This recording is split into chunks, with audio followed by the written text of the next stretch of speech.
Muy buenas tardes tengan todos ustedes.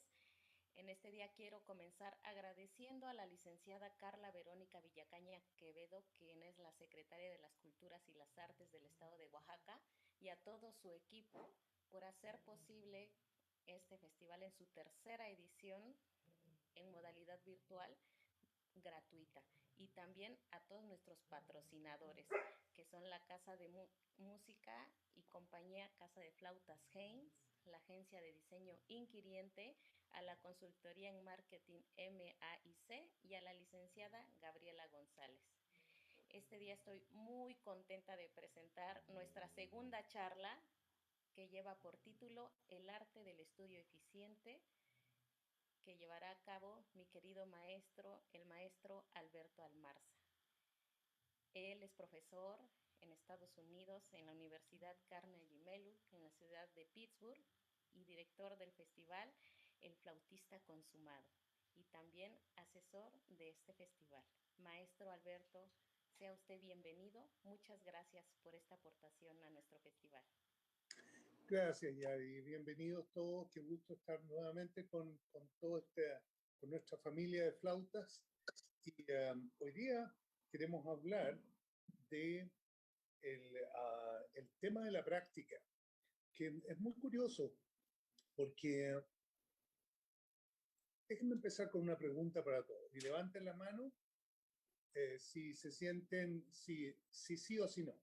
Levanten la mano si ustedes sienten que realmente aman ser músicos y tocar música.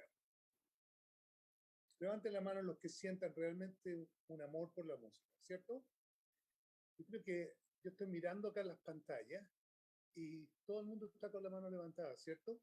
Ahora, segunda pregunta, levanten la mano si les ha costado o les cuesta estudiar todos los días las horas que sabemos que tenemos que estudiar. ¿Cierto? Es muy curioso. La pregunta es, ¿por qué es eso? ¿Por qué es que a todos nosotros que le hemos dedicado nuestra vida y lo más profundo de nuestro ser a la música, nos cuesta tanto meternos en una pieza a estudiar música? Y yo creo que la respuesta está en que nos han inventado una historia que no corresponde a la realidad. ¿Quién cree que para tocar, para ir a estudiar todos los días, hay que tener mucha motivación? Hay que estar motivado para ir a estudiar cada día. Levanten la mano los que crean eso. ¿Sí? La motivación, entonces, entendida como el combustible que le da energía al estudio, ¿cierto? No es cierto. Y ahí es donde la primera parte del estudio que yo les quiero presentar quizás va a tomar un atajo hacia otro lugar. Hay una motivación que yo la llamo motivación vocacional, que es esa motivación grande, que uno dice, yo quiero ser músico. Y esa motivación es muy importante para dirigir el resto de nuestra vida, pero no es suficiente para hacernos estudiar todos los días, con lluvia, con calor, con divorcios, con dolores, con hijos, con trabajos, con cuentas que hay que pagar, con cansancio, con aburrimiento. Esa motivación no nos sirve. El hecho de que yo quiero ser músico no se va a traducir necesariamente en que yo me voy a aparecer en mi día de estudio religiosamente, ¿cierto? Todos sabemos que no pasa. Y ese es un problema que parte porque nos han inventado, nosotros compramos la idea, la creímos, de que para ser buen músico uno tiene que ser altamente motivado. Y cualquier músico profesional que lleva años como yo en este negocio sabe que eso no sirve de nada. Curiosamente, es un problema que a mí me costó mucho entender porque yo soy de los raros que nunca tuve problemas para estudiar. Cuando yo levanté la mano de que me costaba estudiar, la verdad es que nunca me costó. Levanté la mano porque ahora no lo hago tanto, pero cuando yo estaba en la parte más activa de mi carrera como intérprete, la verdad es que yo nunca tuve problemas para estudiar. Yo vengo de una familia que yo soy tercera generación de músicos profesionales en las dos familias. Y entonces eh, yo crecí viendo a mi papá estudiar antes de los ensayos con la Orquesta Filarmónica de Santiago y a mi tía Pepita, que era pianista profesional, íbamos de visita y él se iba en un momento a estudiar 2 horas porque tenía que tocar un concierto la semana siguiente. Y a mi tío, al tío Gabriel, que era chelista, tío Víctor, que era chelista, yo lo veía que era hermano de mi mamá. Por las dos familias tenían músicos profesionales. Entonces yo descubrí, sin que nunca tuve que pensarlo, que la razón por la que hay gente que no tiene problemas es porque simplemente lo hace. ¿Cómo llamamos eso? El aparecerse y hacerlo metódicamente todos los días. ¿Alguien me puede escribir en el chat o decirlo? ¿Cuál es el nombre de esa energía que cambia la relación con el estudio? ¿Qué es lo que hacen? ¿Qué es lo que hice yo todos los años? Yo no me acuerdo haber nunca tenido un problema de motivación de ir a estudiar. Nunca. Nunca lo tuve, pero no es porque tenía mucha motivación. José Luis y Norma, Norma dice disciplina, José Luis dice hábito. Ambos están correctos. Yo llamo constancia. La voluntad, no, la voluntad no te sirve. Yo tengo voluntad de fierro, pero me colocan un helado de coco con vainilla y la voluntad desaparece. La voluntad es, ya les voy a explicar lo que es la voluntad, pero estoy de acuerdo con la palabra hábito y disciplina. Hábito más que disciplina. La convicción, Felipe, es lo que yo llamo esa motivación general, esa motivación amplia, la motivación que yo le llamo vocacional. Esa dedicación, esa convicción de que yo quiero hacer algo, me sirve para guiar mis decisiones grandes en la vida. Cuando uno está en el colegio y decide voy a ser músico. Cuando uno sale de la universidad y voy a salir y voy a hacer mi máster o lo que sea, o voy a tomar esta decisión. Esa vocación, eso es muy importante. Conciencia, todas esas palabras son todas buenas. Pero lo que hace la diferencia en cómo uno estudia a diario es hábito. José Luis tenía la razón, es hábito. Piensen, por ejemplo, en buenos y en malos hábitos que tengan. Pueden pensar, por ejemplo, no, motivación, Anabel, no te va a alcanzar. La motivación se acaba. Eso es justamente lo que estamos hablando, de motivación, que la motivación no le sirve a toda la gente, porque la motivación se acaba. La motivación no va a durar. Ustedes son todos muy jóvenes, pero yo les aseguro que van a haber días en su vida, ojalá que no muchos, pero van a haber días en su vida en que hay problemas, en que van a tener un dolor grande, o van a estar distraídos, o van a tener mucha alegría, y en esos momentos la motivación se va a ir, va a desaparecer. ¿Ok? Sin embargo, hábito no desaparece. El hábito, voy a leer una definición que encontré por ahí que fue buena. Hábito es una conducta que empieza, que comienza como una elección. Uno elige hacer algo, pero que hecho constantemente con una cierta regularidad se convierte en un patrón prácticamente inconsciente. Piensen, por ejemplo, en buenos hábitos. Lavarse los dientes. ¿Ok?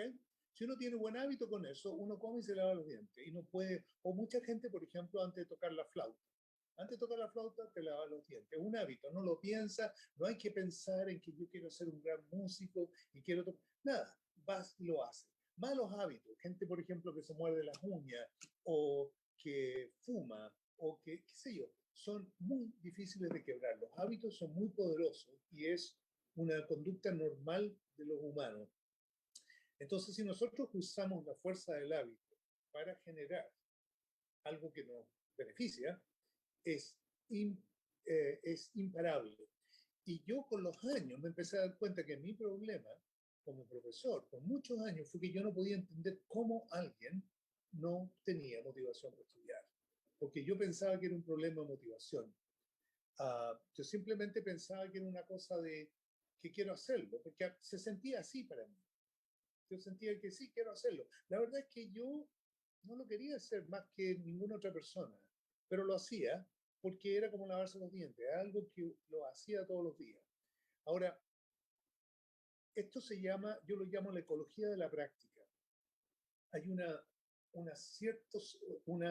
correlación sistémica que vale la pena entender. Ok, y empieza de esta manera.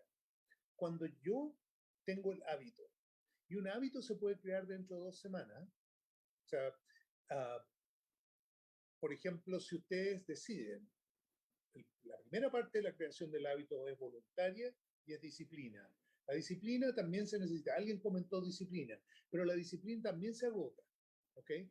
La disciplina no sirve en sí porque hay momentos en que uno va a tener otras cosas más importantes que hacer o no vas a querer hacerlo. Entonces la disciplina no es sostenible a largo plazo, especialmente para la vida de un artista.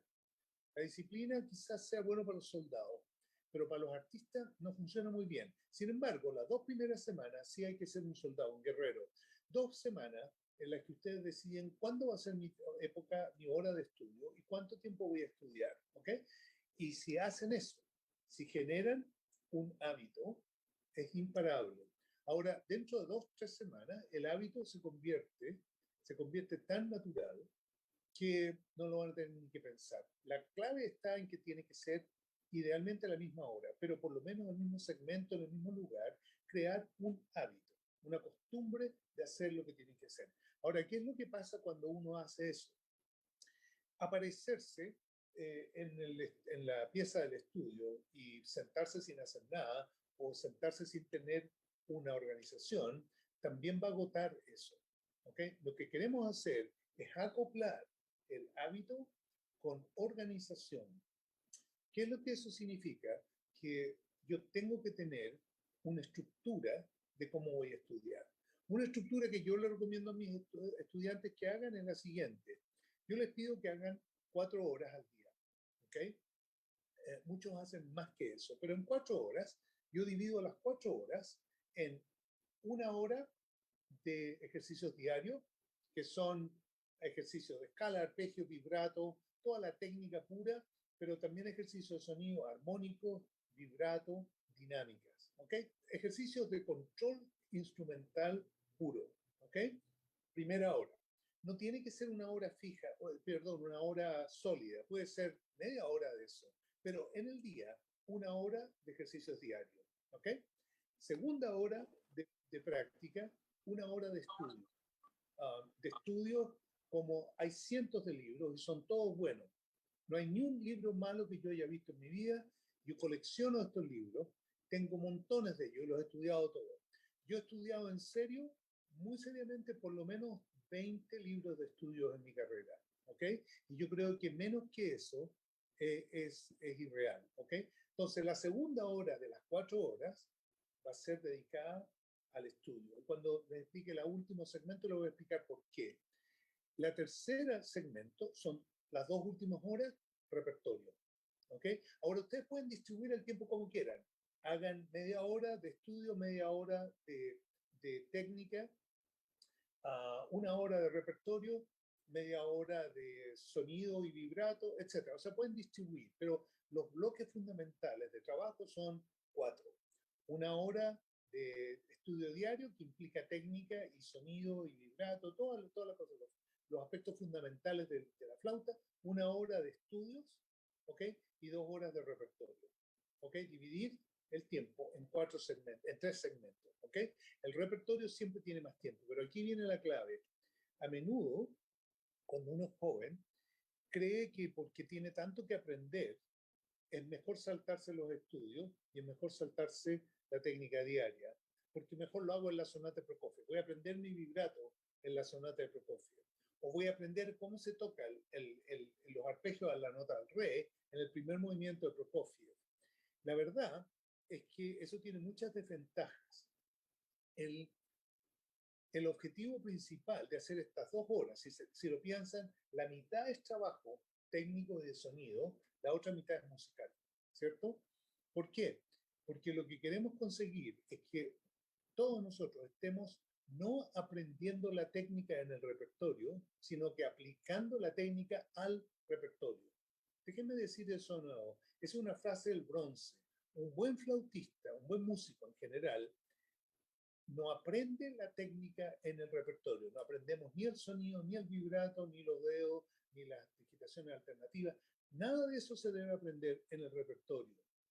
Lo que nosotros hacemos es aplicar ese conocimiento al repertorio. ¿Por qué? Dos razones. El repertorio avanza mucho más rápido. Van a poder aprender sonatas completas en 2 semanas. Y eso lo digo porque yo lo he probado. Mis alumnos acá, sé si tú lo conoces, tú lo viste, hacen la sonata de Prokofiev con 2 semanas. Nunca la he leído antes. 2, 3 semanas a lo más. Y eso porque la sonata es larga. Pero obras como el Cantabile y el Presto, si es que no lo han hecho ya, en 1 semana. Aprenden 1 semana y no mal tocado, perfectamente tocado con toda la musicalidad. Es impresionante. Yo nunca pude hacer eso. Sin embargo, he podido enseñar a mis alumnos a que lo hagan. Y es extraordinario. Entonces, ¿qué es lo que hace? Que el repertorio es muy simple. ¿Cuál es la razón? Que el alumno no está aprendiendo técnica en el repertorio. Ya se la sabe. Está varios pasos más adelante técnicamente en el repertorio. La segunda razón por la que esto es importante, o sea, la primera es la velocidad de aprendizaje.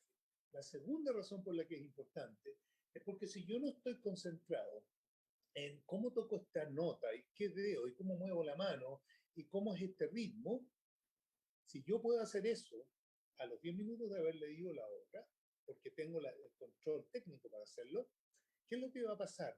Mi mente naturalmente va a emigrar hacia el aspecto musical, fraseo, la parte belleza de la música. ¿Okay? Y cuando mucha gente oye a estos flautistas jóvenes, y como le digo, es realmente impresionante. Yo he hecho 30 años clases acá a flautistas extraordinarios. Todavía y aún más me impresiona lo que está pasando. Está cada día el nivel más alto, pero no solo en esta cosa virtuosa vacía, son musicazos. Estos muchachos y muchachas de 16, 17 años, yo he escuchado gente que de verdad no puedes creer la madurez que tienen como músicos. Y es por eso. Porque no, esto que yo les estoy diciendo no es nuevo. Hay los mejores profesores de este país, en Estados Unidos y Europa y también en Latinoamérica, están haciendo esto ya a nivel intuitivo quizás, pero yo lo que quiero hacer es que lo racionalicemos. ¿Qué es lo que están haciendo? Es elevar el nivel del control instrumental y técnico de cada músico a un punto que están siempre más adelante que el repertorio que están tocando. ¿Ok? Y porque tiene, como decía, esas dos ventajas, la velocidad de aprendizaje y la calidad de la experiencia musical. ¿Ok? Ahora, ese es el aspecto de organización. ¿Ok? Entonces, 1 hora esto, otra hora lo otro y 2 horas de repertorio. ¿Ok? Y eso es organización. Junto con la organización, estudiar en el mismo lugar, tener metrónomo, toda la parte profesional del estudio. ¿Ok? Después de esa parte, viene la segunda parte. Si yo tengo el hábito de aparecerme a estudiar y soy bien organizado, tampoco es suficiente. Hay un último aspecto de cómo hacer que esto funcione. Y ese aspecto es práctica inteligente. ¿Ok? La gente, por ejemplo, que toca como si estuvieran tocando un concierto, desde el primer momento que están estudiando la obra, tocan a la velocidad que creen que es. No lo pueden tocar, pero igual tratan. No es nada malo eso, pero es incompleto y no va a resolver los problemas. Hay gente, por ejemplo, que estudia súper lento y que no va a resolver los problemas tampoco. Hay gente que estudia el principio de una obra y nunca estudiaron los pasajes difíciles porque nunca llegaron ahí. Entonces, lo que es importante es desarrollar una práctica inteligente. Y me voy a meter un poco más en profundidad a ese aspecto en particular, ¿ok? Organización, inteligencia. Ahora, ¿qué es lo que quiero que entiendan? Es lo siguiente, esto que yo llamo la ecología de la práctica. Cuando yo tengo el hábito y está conectado con organización y está conectado con inteligencia, con práctica inteligente, ¿qué es lo que va a pasar? Van a haber resultados.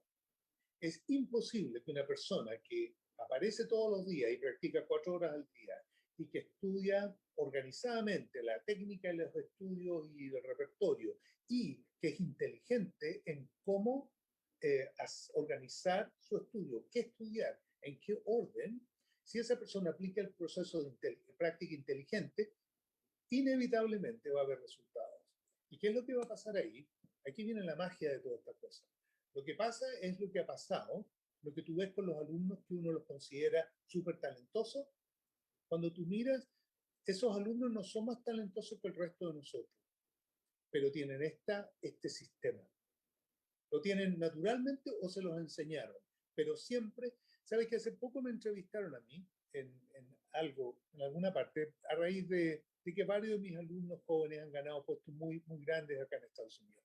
Y me preguntaron qué era lo que yo veía en los alumnos así extraordinarios, por qué eran tan talentosos. Y yo les dije que en realidad mi experiencia era que con todo lo talentosos que eran, el talento no explica. Yo he tenido alumnos tan o más talentosos que estos otros, pero que no llegaron a ninguna parte, o no tan lejos. Y la razón es porque no existía esta ecología. Ahora, ¿qué es lo que pasa entonces? Hábito, organización, más inteligencia, igual resultados. ¿Y qué es lo que pasa cuando uno hace algo bien? ¿Qué es lo que pasa? ¿Cómo se siente uno?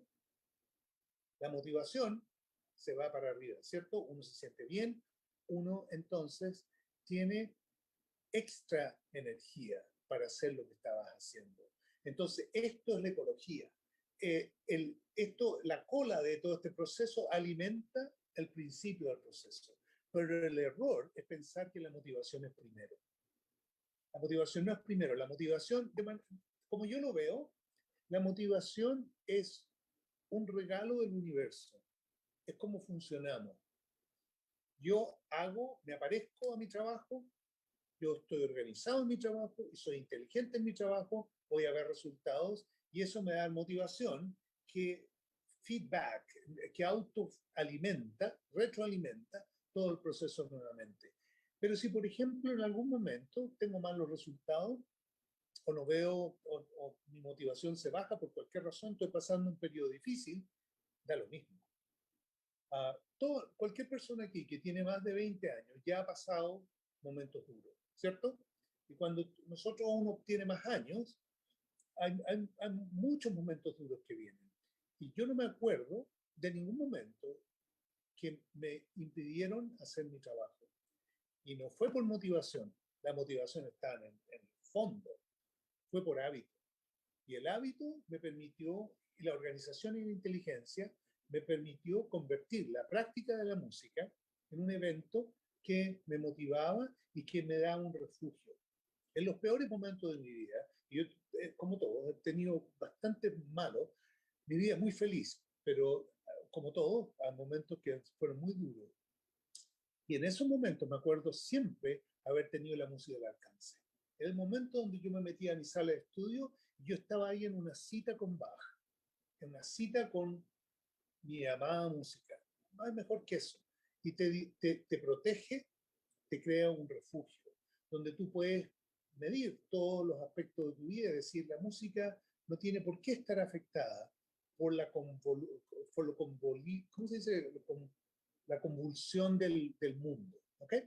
Ahora, entonces, el tema es que esta ecología de la práctica se retroalimenta, pero empieza con el hábito. ¿Ok? Quiero darles un poco más de información respecto al tema de la inteligencia. ¿Ok? Y en el tema de la inteligencia, en realidad, esta es una conversación aparte, pero les voy a dar un poco lo que yo he hecho, y esto le puede ayudar mucho a los profes también que están escuchando aquí, porque para mí ha sido crítico.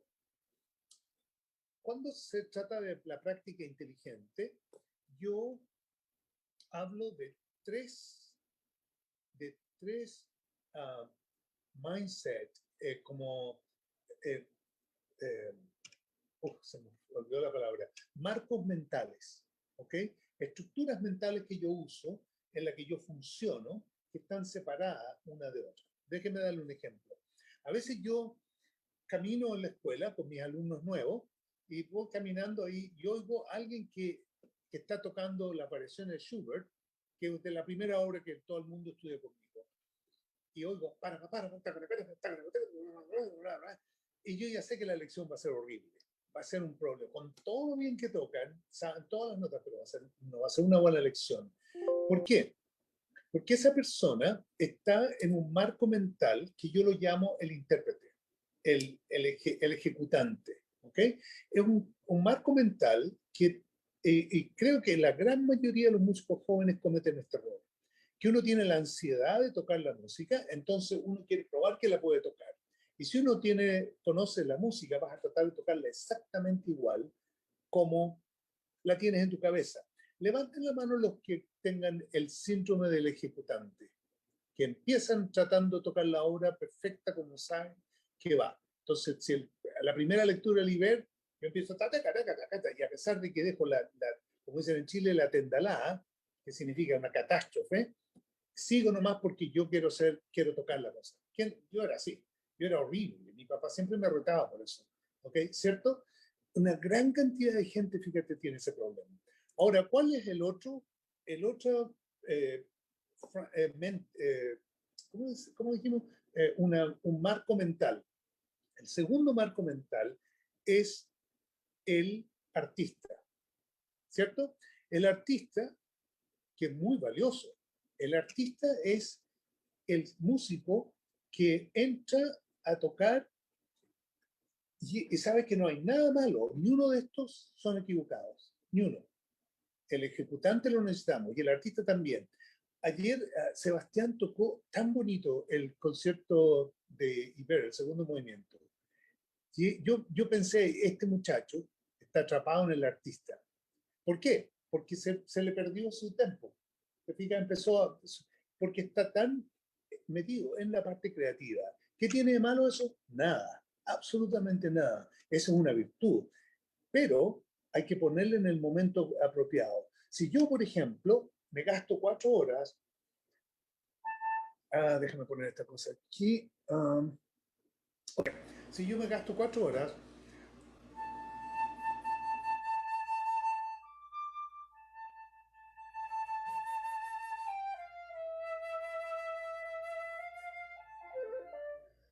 en ese momento, que no es fácil, y hacerlo perfecto, pero nunca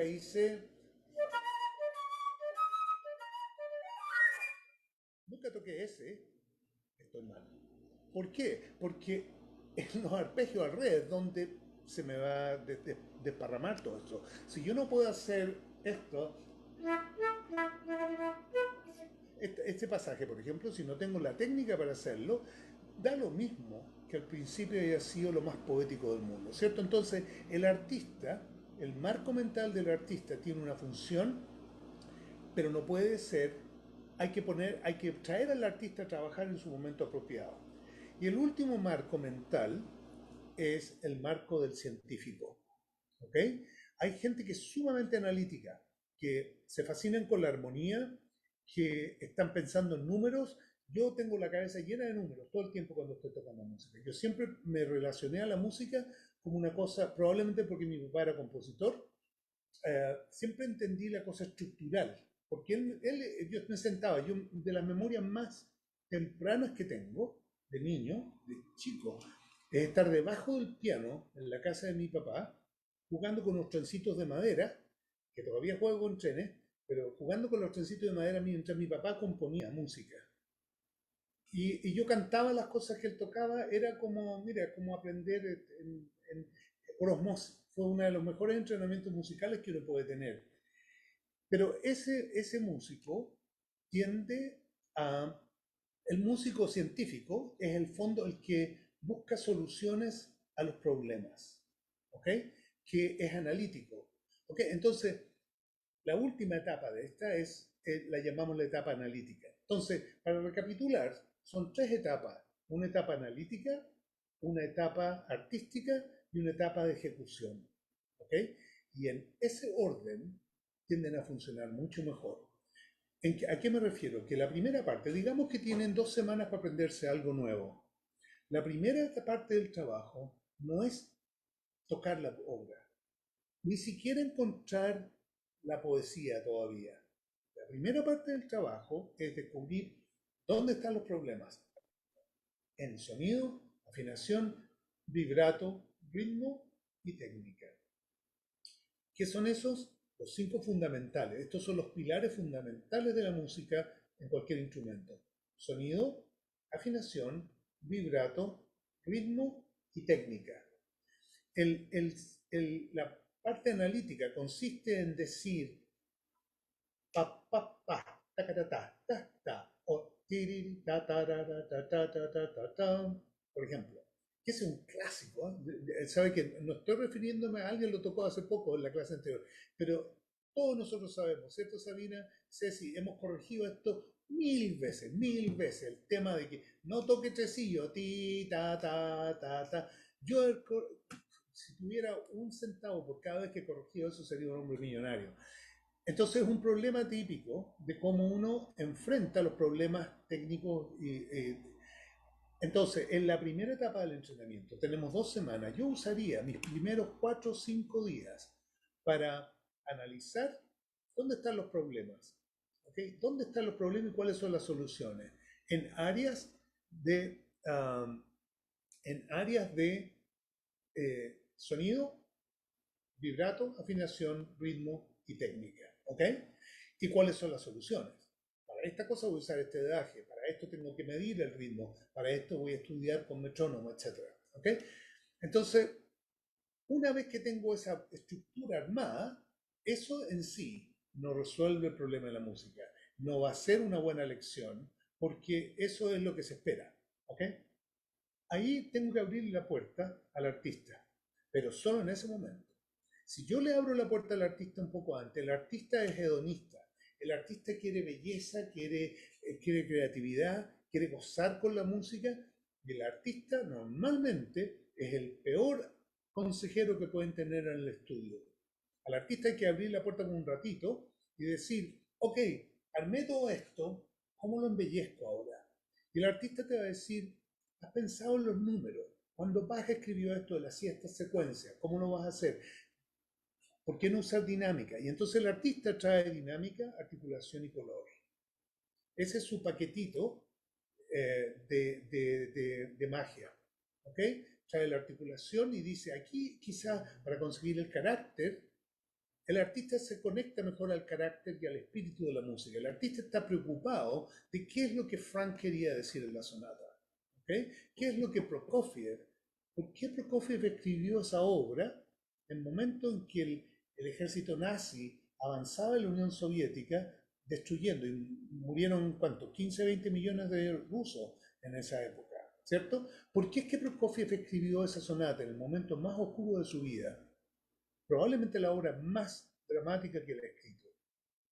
Y el artista es el que está preocupado de ese tema. ¿Cómo es posible? ¿Qué es lo que es el pop, pop, pop, ta, ta, ta, pop? ¿Qué es lo que representa? ¿Por qué de repente se interrumpe? Por ejemplo, ¿por qué se interrumpe? Pam, pam, pam. ¿No le suenan como balazos eso? Pam, pam, pam. Y los tambores. Tam, tam, tam, tam, tam, tam. Eso es puro artista. El artista es el que está preocupado de esa cosa. Pero el científico está preocupado qué adagio voy a usar y cómo voy a resolver ese problema técnico, el problema del ritmo. Porque el artista sin ritmo no es artista, es cualquier cosa. ¿Ok? El artista sin ritmo, el artista sin afinación, el artista sin sonido no es nada más que una caricatura. ¿Ok? No se olviden de eso. Yo oigo muchos problemas en los cuales nosotros, cuando jóvenes, dejamos de lado los fundamentales porque queremos ser artistas. Pero el artista no puede vivir solo. El artista, si lo dejas suelto, se va a comer todo el helado. Y al final va a terminar con una ¿cómo se llama esto? Con una diabetes. Ok, ¿y cuál es la última persona? El último personaje que aparece es el ejecutante. El ejecutante es un carácter que es más bien guerrero. Es como una amazona, como una guerrera amazona. Ese carácter aparece y dice, ok, ¿qué es lo que hizo el científico? Muéstrame cómo resolvió los problemas, cuáles son los problemas, cómo los resolvió. Y ahora muéstrame el artista qué es lo que hizo, qué es lo que tengo que hacer yo. El ejecutante es el que toma el plan del científico y del artista y lo lleva a el mundo. ¿Ok? El ejecutante no improvisa, no se emociona. ¿Sabes cuál es un ejecutante maravilloso? Los pilotos de aviones. Y lo digo yo porque yo vuelo aviones también. Pero en esa experiencia, cuando uno vuela aviones o cualquier cosa que requiere, en el fondo, mira, cualquier cosa que uno haga, si andan en moto o en bicicleta de deporte, si hacen cualquier cosa en la que tienen que usar un instrumento para ejecutar una acción en un marco de tiempo y espacio muy preciso, todo el mundo sabe eso. Los flautistas, los pilotos, las motos, son las tres cosas que yo he hecho. Pero yo tengo amigos, por ejemplo, que hacen bicicletas profesionales o amigos, por ejemplo, que hacen artes marciales con espadas, por ejemplo, y cosas así. Es exactamente lo mismo. ¿Qué es lo que es? Es la habilidad de entregar un producto que está cocinado en la práctica y lo van a presentar al mundo. Entonces, la idea de que el músico es alguien que va a tener una experiencia emocional profunda en el escenario, no es nada más que una fantasía de niños, de músicos jóvenes, ¿ok? De niños. Cualquier persona que tenga años tocando sabe que eso no es cierto. Eso no quiere decir que yo estoy separado del evento. Por eso me gusta la idea del piloto. Mira, cuando yo vuelo, ayer creo que comentaba esto, hace poco saqué a un amigo a volar y él me pidió que hiciéramos unas maniobras más acrobáticas y que hiciéramos unas pasadas bajas, etcétera. Y yo encantado, feliz de la vida. Y él iba ahí gritando y pasándolos fantástico, y yo estaba ahí en el avión con él. Pero la diferencia entre él sentado en el asiento de derecha y yo sentado en el asiento de la izquierda es que a pesar de que yo estaba en el evento, participaba, yo sentía exactamente lo mismo que él sentía, yo controlaba el evento. Eso es un músico. ¿Ok? El músico profesional es un piloto de la música. Nosotros volamos sonidos y como todos los pilotos, tu mente está constantemente trabajando en muchos eventos al mismo tiempo. Y la idea de que yo me voy a entregar y rendir a la experiencia, eso es ser público, eso es ser pasajero. Yo oigo muchísima música en mi vida, oigo horas y horas de música. Me encanta oír la música porque ahí yo soy el pasajero. Yo voy a conciertos de mis alumnos y ya me olvido de qué es lo que les dije y que no tengo idea. Yo me entrego ahí, si es que a veces, no siempre, pero sí voy a un concierto de una gran orquesta. Yo me acuerdo haber estado, por ejemplo, con la Filarmónica de Berlín, tocaron la novena de Mahler, que fue una de mis sinfonías favoritas, tocaba ahí, y fue una experiencia maravillosa. ¿Qué más? Yo me acuerdo de mi propia orquesta. Qué diferente era cuando yo estaba sentado tocando en la orquesta a cuando yo estaba en el público, oyendo mi misma orquesta, tocando incluso el mismo repertorio. Totalmente distinta la experiencia. ¿Ok? Entonces, estos marcos mentales son críticos en entender que hay un momento para cada uno de estos personajes. ¿Ok? Entonces, la primera, analítica, científica, encontrar los problemas y resolverlos, encontrar las soluciones. El segundo es, una vez que tengas esa estructura, agregarle el aspecto creativo, belleza, el contenido, la emoción. La música no es pura emoción, entre paréntesis. Eso es una concepción muy equivocada. Yo nunca he visto y he trabajado con muchos compositores que los compositores te hablan solo de lo que están sintiendo.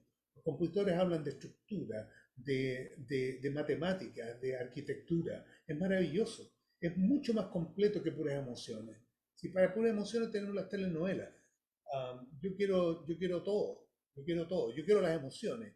Pero hay mucho contenido cuando Bach escribe la sonata en si menor ah, y la sonata en mi menor. No es pura emoción, hay mucho más contenido. Son recetas para la felicidad, como hablamos ayer. Ok, entonces finalmente viene el ejecutante que toma el trabajo de estos dos personajes y lo entrega al público. ¿Ok? Es la mejor imagen que tengo yo de este proceso es la función de un intérprete es ser la conexión entre la creatividad y la obra del músico, del compositor y la obra y el público. Nosotros estamos ahí. La mejor imagen poética, si lo he dicho ya, me perdonen, pero funciona. La música es como una montaña donde el agua cae, donde está la nieve, el público es el océano y nosotros somos el río que lleva el agua de la montaña al océano. Ni uno de los dos, ni la montaña ni el océano, pueden cumplir su destino si no es por el que está en el medio, el, el, la jarra de agua, el río. Pero los ríos no se toman su propia agua, ¿cierto? Los ríos no se toman el agua y quedan secos. Los ríos solamente llevan el agua de un lugar a otro. Entonces, esa para mí es la función más noble del intérprete. Nosotros somos servidores de estos ideales, de la belleza, del texto, de la música, que la vamos a entregar. La música y Bach están muertos hace cientos de años, hasta que tú y yo no empezamos a tocar la sonata. Y ahí empieza la música a estar viva. Y gracias a nosotros es que la música está viva. Si no, no hay nada. Ni siquiera el texto es muerto. No significa nada, es un texto. ¿No? Entonces, ¿qué es lo que significa este proceso? Que mi función, cuando entra el ejecutante, es practicar para entregar el trabajo de las dos personas. Piénselo como este cuadro que está acá atrás, es de una pintora famosa venezolana, se llama El Bote, y es como un bote abstracto que está reflejado, ¿cierto? Tiene unos pedacitos de cartón y pedacitos de madera, tiene tres dimensiones. Y cuando ella trabajó esto, yo me acuerdo de haber ido a su atelier donde ella estaba pintando esto para mí. Y al principio era todo distinto, con otro color del fondo y ella fue cambiando, pero de a poco la pintura fue adquiriendo forma. Y llegó un momento en que ella cubrió todo con un barniz para protegerla y después lo puso en un marco y después lo puso en vidrio. Y cuando finalmente ella trajo esto para acá, lo único que hizo fue colgarlo en esta muralla. Ella no siguió pintando mientras colgaba el cuadro. Mientras se colgaba el cuadro, esa es la ejecución. Lo que yo estoy haciendo en ese momento como intérprete es entregar mi arte para la contemplación del público. No es para mí, no es para que yo esté gozándolo. Por eso que es tan importante. Y ahora viene el tema del gozo y de la emoción del músico. Ese es el momento del estudio. El momento del estudio es el momento en que yo me puedo perder en contemplación emocional, contemplación de ideas, contemplación de matemáticas, y yo me puedo perder y quedar en éxtasis si quiero. Fantástico. Esa es la cita con tu amante, la música. Ese es el momento en que uno tiene la oportunidad de estar a solas con lo que más ama del mundo, ¿cierto? Y por eso que estudiar, cuando le quitas el aspecto del deber, creas un hábito que te va a ayudar a navegar las aguas difíciles y turbulentas que vamos a enfrentar. Ese hábito te va a permitir constantemente relacionarte de nuevo con la música en su más profundo sentido y significado, que es nosotros simplemente somos el río que lleva el agua de las montañas al océano. De manera que las montañas pueden ser montañas y el océano puede ser océano. Sin nosotros eso no pasa. Eso es todo. Es tan simple. ¿Ok? Beneficios de esta actitud es que cuando yo tengo un plan así estructurado, cuando yo he decidido mi problema y cómo lo voy a solucionar y tengo un plan para hacer cada una de estas cosas y cuando tengo un plan artístico, este va a ser de este carácter y este lo voy a hacer. Da lo mismo si están equivocados.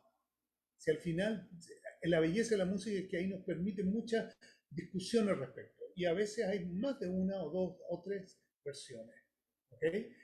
Está perfecto, esa es la belleza de la música, es un arte. ¿Ok? Pero lo importante es que hay un plan. ¿Ok? ¿Qué es lo que pasa? Cuando yo tengo un plan que es detallado, dos cosas pasan. Una es que voy a tocar mejor, porque lo que estoy haciendo es tocar de acuerdo a un plan que yo elaboré por semanas.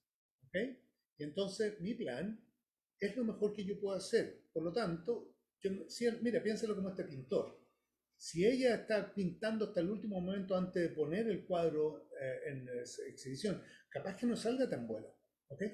Entonces, ¿qué es lo que pasa? Cuando yo tengo un plan, primero que tengo mucha más certeza de que lo que voy a tocar va a ser más similar a lo que yo me gusta, a lo que yo sé que funciona mejor.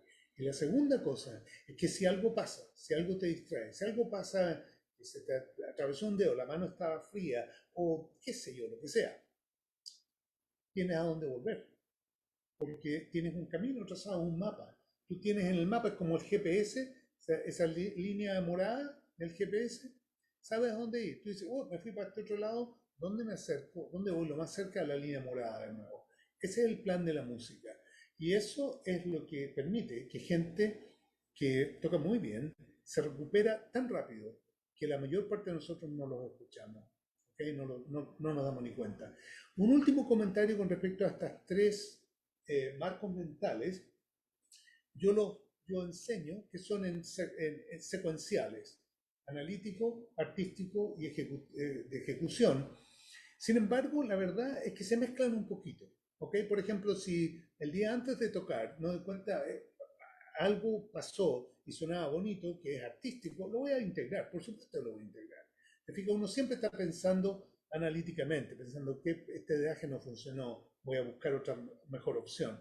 Entonces, no es todo tan estricto, pero como general, sí es.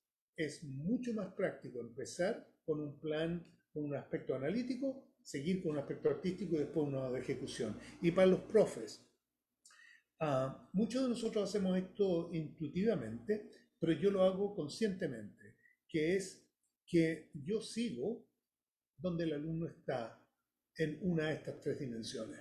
Entonces, por ejemplo, mis primeras lecciones con un alumno que está empezando una obra nueva va a ser mayormente analítica, va a ser mayormente una búsqueda técnica y de resolver problemas, de identificar y resolver problemas, de ofrecer soluciones si el alumno no las tiene. Y si en la primera semana con eso, mi primera semana, yo soy el técnico en jefe, ¿ok? Yo soy el ingeniero a cargo de la construcción. Pero a la semana siguiente, por ejemplo, o incluso durante la primera semana, durante la primera lección, quizás al final, los últimos 15 minutos, 10 minutos de la lección, yo me voy a meter y empezar a abrirle la puerta al artista. Es decir, ¿has pensado alguna vez qué es lo que quiere decir? ¿Qué crees tú? ¿Por qué no exploras? ¿Cuál es la idea que Bach tenía acá? O contarles lo que yo sé. ¿Te fijas? Y abrir la puerta para que el alumno empiece a explorar eso. Entonces, la segunda lección es probable que el alumno esté mucho más involucrado en una cosa creativa y yo voy a apoyar y desarrollar ahí. Y finalmente, cuando ya estamos una semana antes, 2 semanas, un mes antes, depende de lo que sea. Si es, por ejemplo, una audición profesional, van a ser unas buenas 8 a 10 semanas antes de la audición que vamos a transicionar a una posición de ejecución. Entonces, lo que yo estoy haciendo no es ya darle más capas y detalle y buscar más detalle. No, ahora de lo que se trata es, como dicen acá en inglés, nail it, que es martillarlo en su lugar, que quede fijo. ¿Ok? Entonces, el profesor puede uh, hacer un espejo del proceso del alumno, que es mucho más eficiente, porque yo he visto muchos profesores que, por ejemplo, cambian de modo constantemente y es una neurosis terrible para el alumno, porque entonces el alumno está tratando de adquirir confianza y seguridad en cómo toca y tiene el profesor que le está diciendo, no, pero es que el dedo tiene que hacer esto, o quizás podemos probar esta otra. Ya esto pasó. Llega un momento en que yo dejo que los alumnos, incluso si no está perfecto, los dejo ser. Dejo que lleguen a ese nivel. Por supuesto, si uno puede dar un comentario, decir, ese dedaje este te va a funcionar mejor, fantástico. Pero en general el profesor también tiene que imitar ese marco de trabajo en que el alumno está. No hay nada peor que los profesores que empiezan a enseñar análisis o analíticamente el día antes de un recital. Es mejor dejar cosas que estén un poco sueltas, que no estén completamente resueltas, que tratar de empezar a enseñar o ir a fundamentales. Es decir, no es que tu liderato tenemos que empezar. Ahí, en ese momento, es mejor dejar que el alumno haga lo que pueda y lo que más pueda, porque normalmente eso va a salir mejor. ¿Ok? Y con eso, vamos a dejarlo ahí porque me aseguro que hay preguntas. Déjame ver. Sí, por ejemplo, en la parte de la ejecución, eh, Fíjate que en todas estas etapas, en la primera, segunda y tercera etapa, siempre la parte más importante es cuidar los aspectos fundamentales del sonido. Ah, ¿Sabes qué? No crean por un segundo que el ritmo que no está bien tocado o afinación que no está bien resuelta no va a tener consecuencias en tu carrera. ¿Ok? Va a tenerlas. ¿Ok? Sí, y sabes que nos pasa a todos, ¿eh?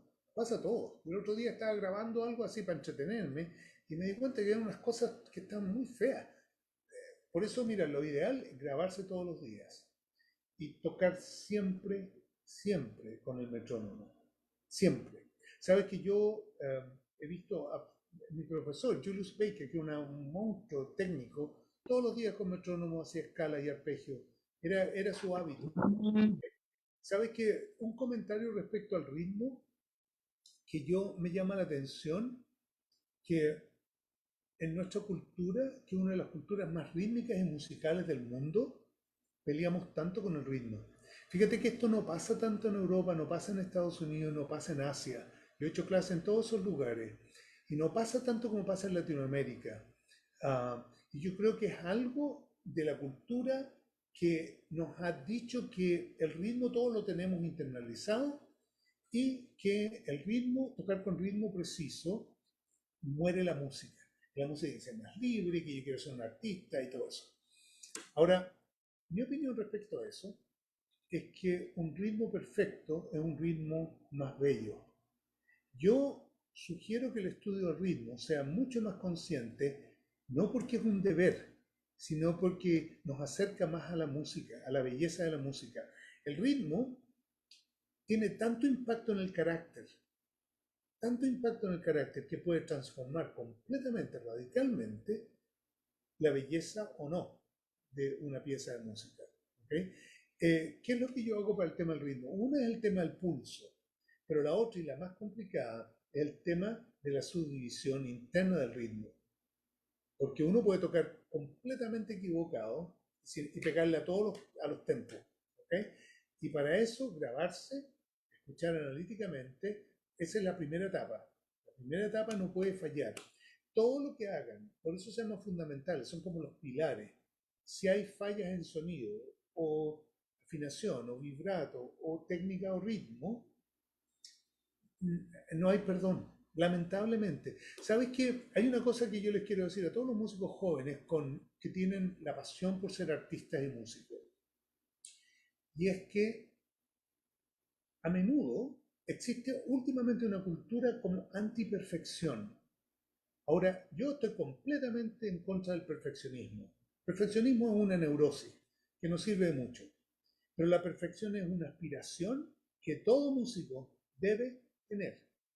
El arte de la música no tiene sentido, como ninguno de los artes tiene, ningún arte tiene sentido si no es la búsqueda de una perfección, de un ideal estético que es perfecto.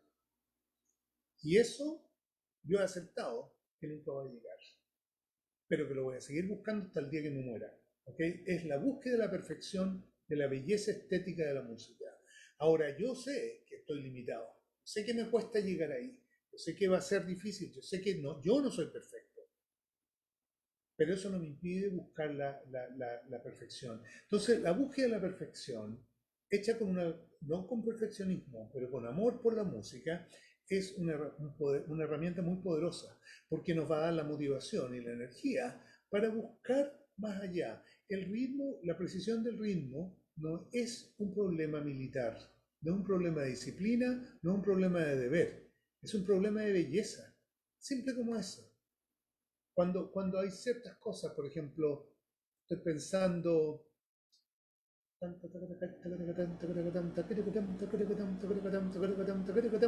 la perfección de esos tresillos eh, es bonito, es bello. Esa es la única razón. Hay otra razón, hay dos razones por las que el ritmo es importante. Nosotros, particularmente los flautistas, pertenecemos a una comunidad. La música es un evento que pasa comunitariamente. Y el ritmo y la afinación son los dos lenguajes que tenemos en común con el resto de los humanos. El ritmo y la afinación dónde estás afinando tus notas y cómo estás distribuyéndolas en el tiempo. Si lo piensan, ¿dónde ubicas tus notas en el espacio y dónde ubicas tus notas en el tiempo? ¿Cierto? Si tú no estás ubicándolas en el lugar correcto, tú estás tocando en otro tiempo, en otro espacio con otros. Y no existe comunidad. ¿Ok? Y esa es la razón mucho más profunda por la que tenemos que tocar con metrónomo, aunque nos duela. Y hay que grabarse hasta escuchar que los tresillos de Prokofiev, que las cuartinas sean cuartinas y que los tresillos sean tresillos. ¿Ok? Um, pam, pam, para, pa, papi, pam, ta, tara, ta, ta, ti, tam. Es un quintillo, no es papi, para, pa, papi, pari, para, pa, pa, pa, pa. Ese no es. Perdieron belleza. Y cada, mira, estas son cosas que hemos todos escuchado en Enesco, tiene un sentido del ritmo refinadísimo, exquisito su sentido del ritmo. Cuando yo no lo toco, me estoy perdiendo su mensaje, me estoy perdiendo, yo me convierto en el río que se traga su propia agua. Yo no soy ya el canal que lleva el agua a mi público, yo me la tomo porque es más fácil así. ¿Ok? Entonces, esa es la razón. ¿Nos queda alguna pregunta? ¿Quedó por ahí o no? No se olviden, practicar es una cita con el amor de tu vida. Eso es lo que es. Y hábito que está acoplado con organización e inteligencia va a traer resultados. Yo les prometo, es una promesa cósmica, tiene poder cósmico. Es la promesa del universo de que cuando uno hace esa secuencia en ese orden, la música se va a revelar para ti y te va a dar lo que mereces, te va a dar los resultados y la motivación. Pero no se quiebra el círculo esperando motivación como uno espera algo del cielo. ¿Ok? Y la última cosa entonces, no se olviden de que en este proceso tenemos por lo menos 3 personajes. Yo creo que hay más, pero para simplificarlo yo decidí 3 personajes.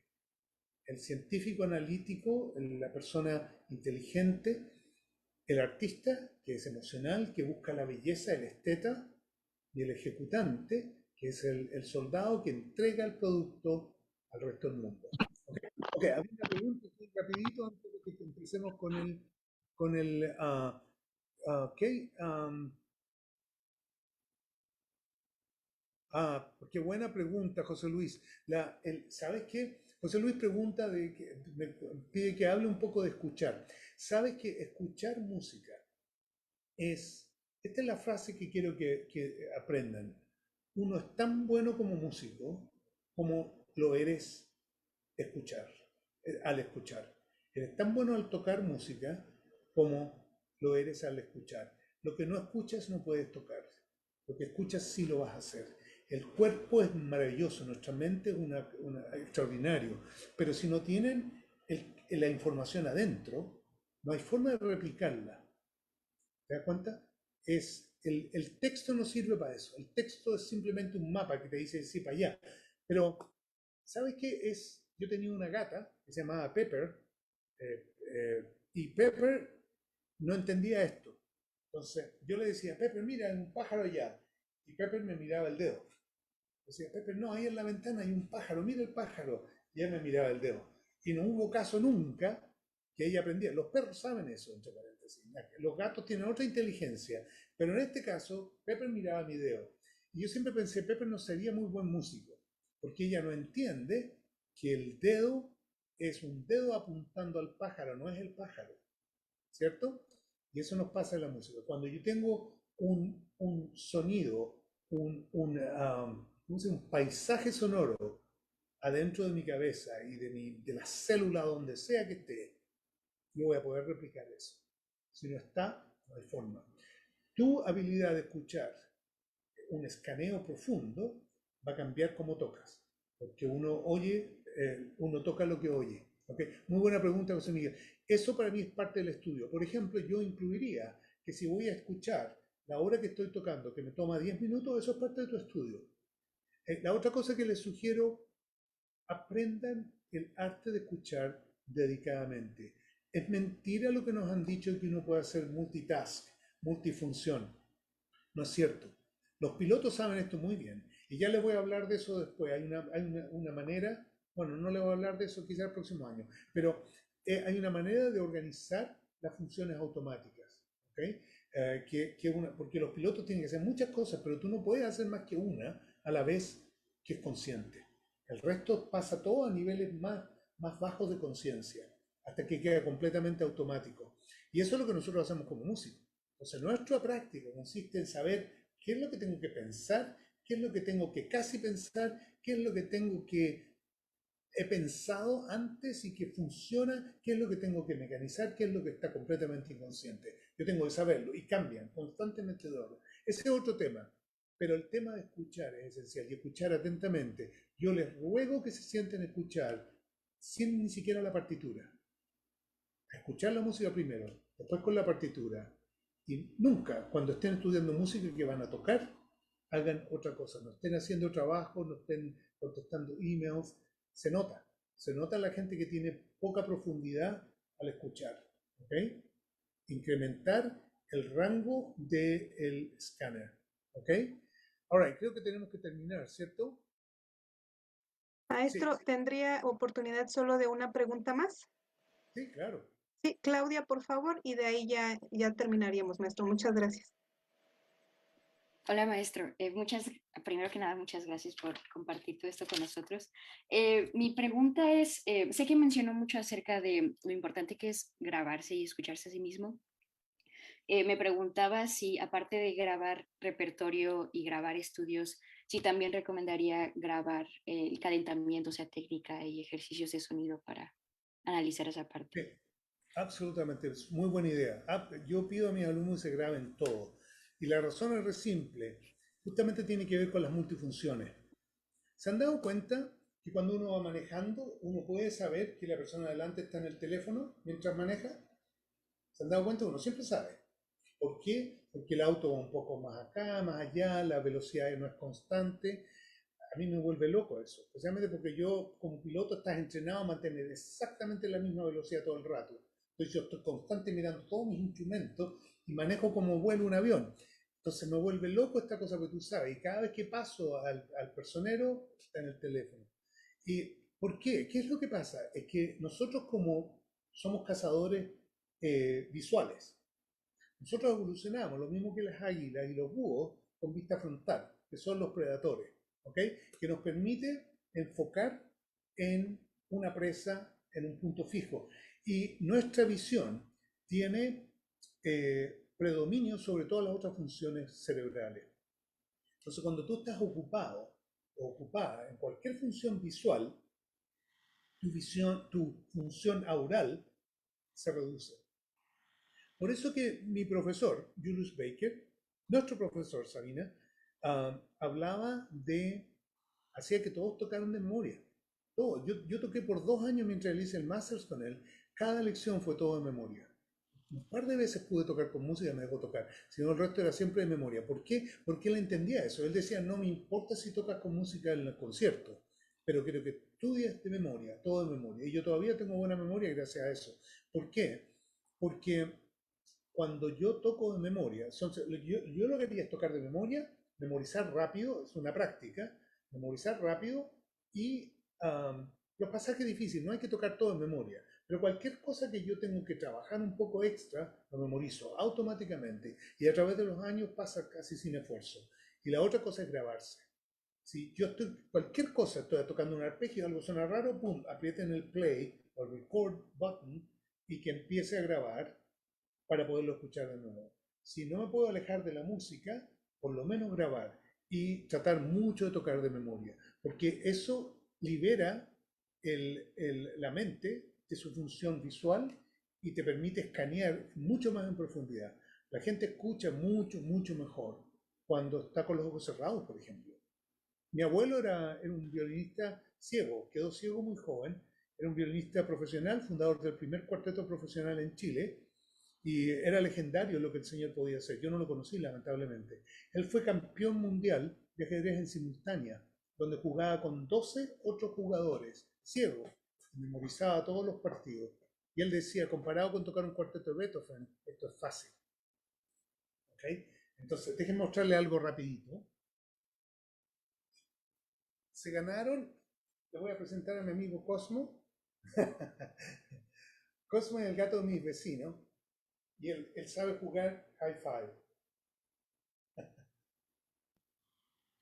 Ok, ese es el premio que tienen de haberme escuchado por 1 hora, pobrecito. Ok, all right.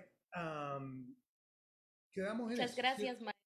Encantado. Ok, ¿a qué hora es la lección? La clase ahora mismo, ¿cierto? Mismo a través de la Ok, aplicación. perfecto. Por favor, los participantes. Muchas gracias, maestro, por todas las herramientas que nos deja el día de hoy para ser mejores flautistas y músicos. Muchas gracias. Oh, por supuesto, encantado. Ok, entonces, Sí, muchas gracias, maestro. Y bueno, vamos a empezar ahora con las clases y le toca a Camila, por favor. Igual le voy a dar un warning de 3 y 1 minuto, maestro, para que usted gracias. sepa. Y muchísimas gracias por esta charla.